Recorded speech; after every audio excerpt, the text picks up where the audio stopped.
reagen yang kita butuhkan untuk PCR yang ada di Rumah Sakit Yohanes itu sore hari ini akan terbang dari Jakarta ke Surabaya dengan menggunakan kargo penerbangan kargo dari Garuda. Kemudian malam nanti akan kita langsung pindahkan, teman-teman di Surabaya akan pindahkan ke kargo Citylink, dan kita doakan sama-sama semoga besok pagi jam 10 sudah bisa tiba di Kupang. Dan saya mengundang teman-teman media untuk kita nanti sama-sama ke kargo agar supaya kita bisa mempublish kondisi-kondisi ini, agar supaya masyarakat tahu bahwa kita memang berupaya secepatnya untuk mengadakan atau mengoperasionalkan laboratorium PCR yang ada. Teman-teman media yang saya hormati, hal ini penting agar supaya kita bisa ketahui dengan cepat tentang status dari pasien yang kita akan periksakan laboratorium itu. Di samping itu juga teman-teman kita dari kabupaten, dari rumah sakit di daerah juga cepat mendapat kepastian tentang rujukan swab yang dikirim ke Provinsi Nusa Tenggara Timur. Perlu kami laporkan pada kesempatan ini, tadi malam dalam komunikasi kami dengan Bapak Direktur Jenderal Penyakit Pemberantasan Penyakit, Bapak Dr. Ahmad Suryanto, juru bicara COVID-19 nasional, direncanakan untuk NTT juga akan dibantu peralatan tes cepat molekuler yang menggunakan juga metode PCR, tetapi alat tersebut teman-teman kesehatan lebih familiar dengan GeneXpert yang selama ini digunakan untuk pemeriksaan TB, pasien TB. Nah, peralatan yang ada itu tinggal dilengkapi dengan cartridge baru dan dia bisa digunakan untuk dikembangkan untuk pemeriksaan COVID. Namun demikian,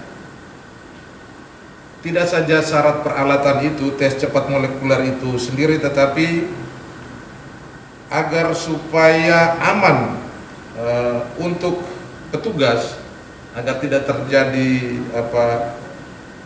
kontaminasi dan menginfeksi petugas. Demikian juga agar supaya spesimen itu tidak terkontaminasi, maka dibutuhkan alat yang disebut dengan biosafety cabinet, biosafety cabinet, sehingga dipastikan bahwa peralatan itu sesuai dengan kondisinya dan aman untuk petugas. Kita rencanakan alat itu akan diinstal dan didistribusikan atau dikerjakan tidak saja hanya di Rumah Sakit Yohanes, tetapi sesuai dengan kondisi topografi kita di NTT, nanti di Flores, di Flores, nanti di Rumah Sakit TC Healers, di Rumah Sakit Umum ND, dan beberapa rumah sakit lainnya di Flores. Kemudian juga khusus di Timor nanti juga kita tempatkan di Rumah Sakit Atambua, di Rumah Sakit Umbu Rarameha di Waingapu, dan beberapa rumah sakit lainnya. Alat tes cepat molekuler itu sudah ada, tinggal menambah dengan komponen-komponen lain atau dikembangkan dengan komponen lainnya seperti cartridge, yang baru yang penggunaannya disesuaikan dengan kebutuhan untuk pasien COVID. Teman-teman media yang saya hormati, dari sisi penambahan jumlah pasien plus COVID plus ini, ya pasti kita teman-teman bertanya bagaimana kecenderungannya ke depan. Ya, dengan melihat kondisi yang ada di beberapa tempat, tidak saja klaster Sukabumi, tetapi juga klaster Goa dan klaster-klaster lainnya, kita tetap waspada untuk segera melakukan percepatan ya di kabupaten. Sebagai contoh di Labuan Bajo, hari Sabtu yang kemarin berdasarkan permintaan Bapak Bupati Manggarai Barat, kita mengirimkan rapid test dan peralatan lainnya untuk percepatan pengambilan rapid untuk pasien-pasien dari klaster Goa. Nah, apabila nanti hasilnya positif, memang harus segera di swab, dan nanti untuk swabnya kita lakukan di Kupang untuk percepatan itu.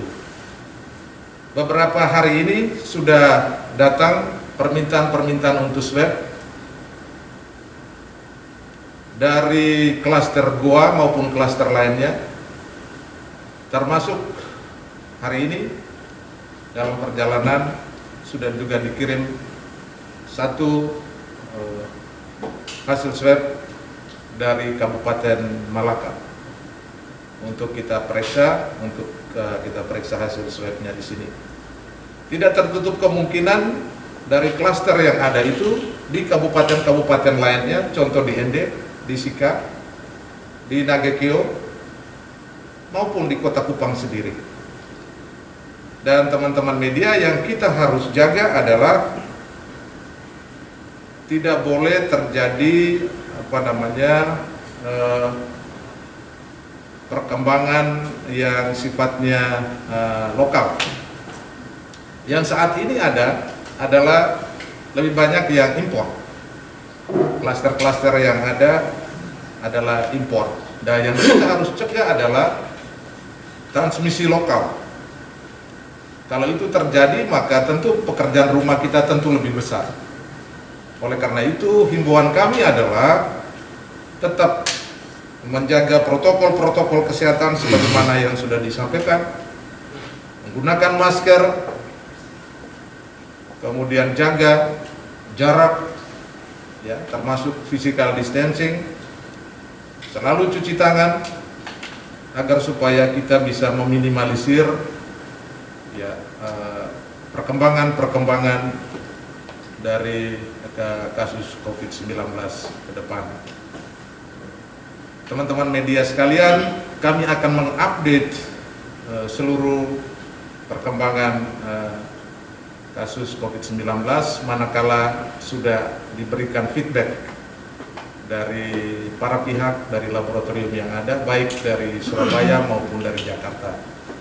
Dan kami sampaikan, manakala nanti laboratorium kita sudah berfungsi, laboratorium PCR kita sudah berfungsi, tentu kita lebih cepat melaporkan kepada media dan kepada publik seluruhnya, masyarakat Nusa Tenggara Timur, tentang hal-hal yang berkaitan dengan upaya-upaya kita dalam melakukan deteksi dini, early warning system, pencegahan, maupun aspek penanganan atau penata laksanaan pasien yang ada. Teman-teman media, untuk mencegah